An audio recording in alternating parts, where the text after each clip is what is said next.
Hi, my name is Gene Shu.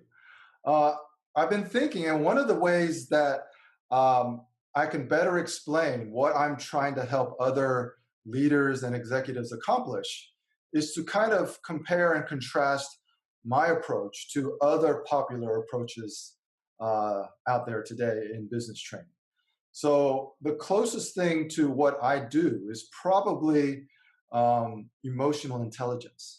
So, everybody's heard of the term EQ or emotional intelligence, and it means a lot of different things to a lot of different people. But I think it's universally agreed that developing a higher emotional intelligence is important for leadership and doing business across cultures or with anybody. So, what I wanted to do today was to contrast emotional intelligence with what I actually call cross cultural performance. Okay, so when we talk about anything that we want to learn or we want to develop about ourselves, we always start with kind of what are the definitions and what does it mean. So today, I'm really going to just focus on emotional intelligence 2.0, which is probably the most popular version or flavor of emotional intelligence out there today, written by a very well known and popular author, Travis Bradberry. And I'm going to contrast that with what I'm trying to help people accomplish with cross cultural performance. So, since this is something that I'm kind of developing and launching into the market now, we'll call it cross cultural performance 1.0. And what I'm going to really do is I want to just talk about the basic thesis between emotional intelligence 2.0 and cross cultural performance 1.0. So we can kind of see, compare, and contrast the two approaches. Okay, so what is emotional intelligence? And how do we think about it? And how do we train ourselves, or how do we get training to be have a higher level of emotional intelligence? So again, this emotional intelligence 2.0 is probably the most recognized and popular book out there. But if you do a search on Amazon, there are literally hundreds of books on emotional intelligence. So there's a consulting company called Talent Smart, and they basically base all of their training programs around this book, Emotional Intelligence 2.0. And I've highlighted a few things that were on their website. So basically, Emotional Intelligence 2.0 is a book with a single purpose, and that is to increase your EQ. And what they basically say is they have step-by-step programs for increasing emotional intelligence, and there are 66 proven strategies that can teach you. Okay, so that's a key word. It can teach you. So it teaches you self-awareness, self-management, social awareness, relationship management. That's the framework for emotional intelligence. And this is kind of how companies, they hire external trainers and consultants to come in-house and do this type of training.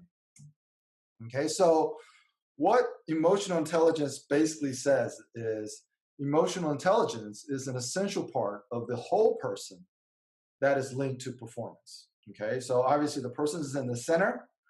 And what they basically say is there's no connection between our intelligence or our IQ and our EQ.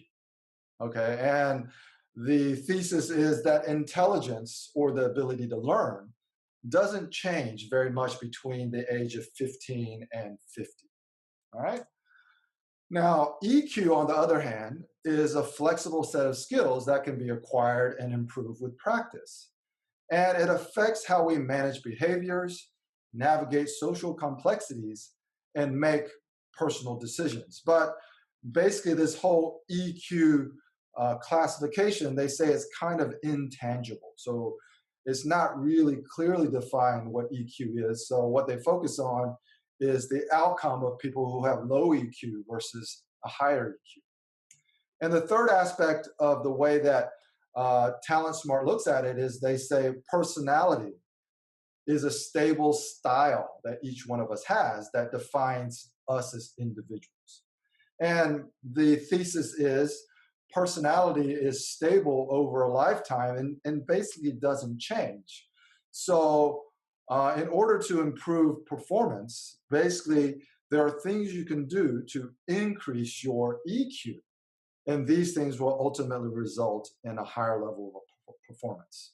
So, so while I don't disagree with that, for the clients that I work with, it generally becomes quite complex. And that's why corporate, large multinationals will hire corporate trainers and bring them in. And there's really no way to measure what the actual result is. Now, when we talk about cross-cultural performance, we have a slightly different view of the basic framework of how this actually works. So our thesis is emotional intelligence is central to who we are and how we are perceived by others. So we're going to first understand the framework, and then we're going to discuss why the perception of other people is really the focus and really what's important. Okay, so in our framework, EQ is central, and what that is influenced by is how we actually grow and develop as people. So there are things that we learn, and we learn every day. It's basically our experience, our knowledge, and our understanding. And if you read Travis Bradberry's book, you will learn all the concepts of emotional intelligence. Okay, the other aspect of improving ourselves is the things that we develop. And emotional intelligence will try to teach you some of that, but I believe that what we develop is basically two things. It's awareness and empathy. But there's also very many different types of awareness. There's self-awareness, there's situational awareness, and there's cultural awareness. And these are kind of the things that you have to develop. You can't learn how to be empathetic towards someone else, but you can develop the ability to be more empathetic. And we have basically tools and methodologies to help people develop awareness and empathy. And the third thing, which is really important, is the things that you adjust. Okay, so we say the things that you adjust are your attitude, your mindset, and your approach. And your approach is basically your MO or your modus operandi. Okay, so this is the framework for cross-cultural performance 1.0. And let me kind of get into how that all fits. So the essential soft skills are basically the things that you develop. Okay, so it always starts with self-awareness.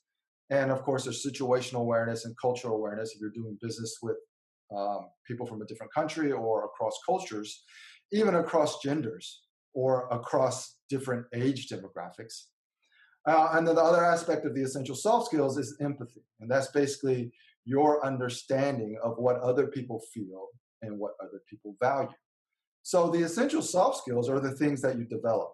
So let's look at this in the cross-cultural performance framework. So we as individuals, we're accustomed to learning.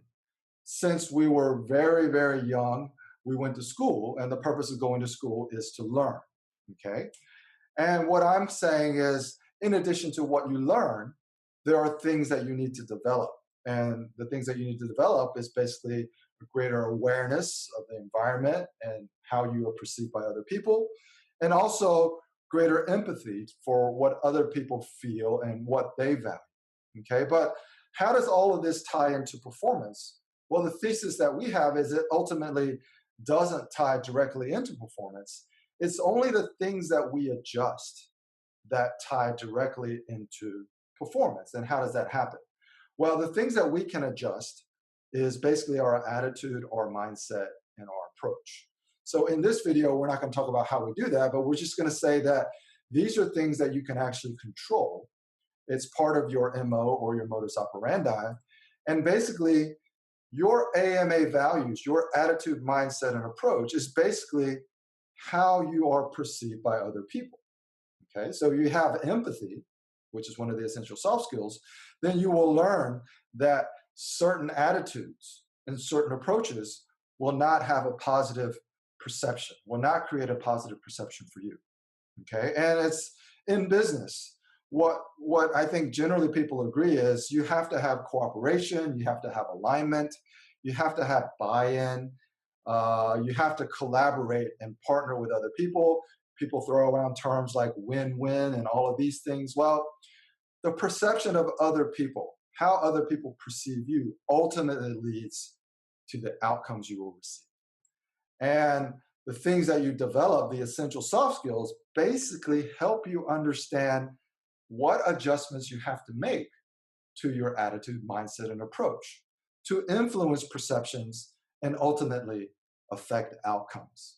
And the thesis of cross-cultural performance is that all of this is 100% controllable by you.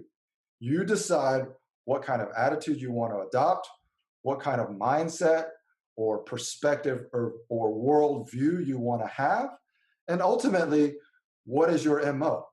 How do I adjust that to succeed when I'm working with this group of people versus with this group of people? Okay, so again, I didn't want this video to get too long, but I just wanted to make a simple contrast between something that I think is trying to do the same things that I'm trying to accomplish, which is teaching people how to have a higher EQ, and what I'm trying to help individuals achieve through mastery of cross-cultural performance. Okay, so I just wanted to share with everybody what I think is the biggest contrast, because we all have the same goal. If you're trying to raise your EQ, your goal is actually to deliver higher performance and better outcomes. We're all trying to do the same thing. The cross-cultural performance approach basically says that everything is controllable. Okay, your attitude, your mindset, and approach is basically all adjustable by you. And it's only through developing the essential soft skills, awareness and empathy, that you slowly understand how to make those positive adjustments to create better perceptions of yourself, or to influence perceptions, or some people just call it perception management. And ultimately, this leads to better outcomes.